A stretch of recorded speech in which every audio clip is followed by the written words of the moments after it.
தினமொரு திருக்குறள் சீரீஸில் அறத்துப்பால் பிரிவின் கீழ் இருக்கக்கூடிய முதல் அதிகாரமான கடவுள் வாழ்த்துலேருந்து 3வது குறளை தான் நாம் இன்னைக்கு பார்க்க போகிறோம். மலர்மிசை ஏகினான் மானடி சேர்ந்தார் நிலமிசை நீடு வாழ்வார். இதற்கான பொருள் என்னன்னு பார்க்கலாம். முதல் வரி மலர்மிசை ஏகினான் மானடி சேர்ந்தார். இந்த வரியில் திருவள்ளுவர் ஒருவருடைய உள்ளத்தை மலர் போன்றது அப்படின்னு சொல்லியிருக்காரு. எதனால் அப்படி சொல்லியிருக்காரு அப்படின்னா, எந்த ஒரு மனிதருடைய உள்ளம் தூய்மையான நல்ல எண்ணங்களை கொண்டிருக்கிறதோ அது நல்ல மலர் போன்றது அப்படின்னு சொல்லியிருக்காரு.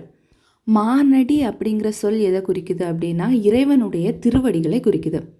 அந்த வகையில் இந்த குறளுடைய பொருள் என்ன அப்படின்னா, மலர் போன்று உள்ளமுடைய ஒரு நபர் இறைவனுடைய திருவடிகளை நினைத்து வணங்குகிறார் அப்படின்னா அவர் இந்த உலகத்தில் இன்பத்தை மட்டுமே அனுபவிக்கக்கூடிய ஒருவராக இருக்க முடியும் அப்படின்னு சொல்கிறாங்க. மீண்டும் ஒரு முறை குறளை வாசிக்கலாமா?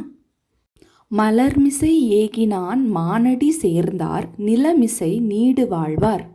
அன்பரின் அகமாகிய மலரில் வீற்றிருக்கும் கடவுளின் சிறந்த திருவடிகளை பொறுத்து நினைக்கின்றவர் இன்ப உலகில் நிலைத்து வாழ்வார்.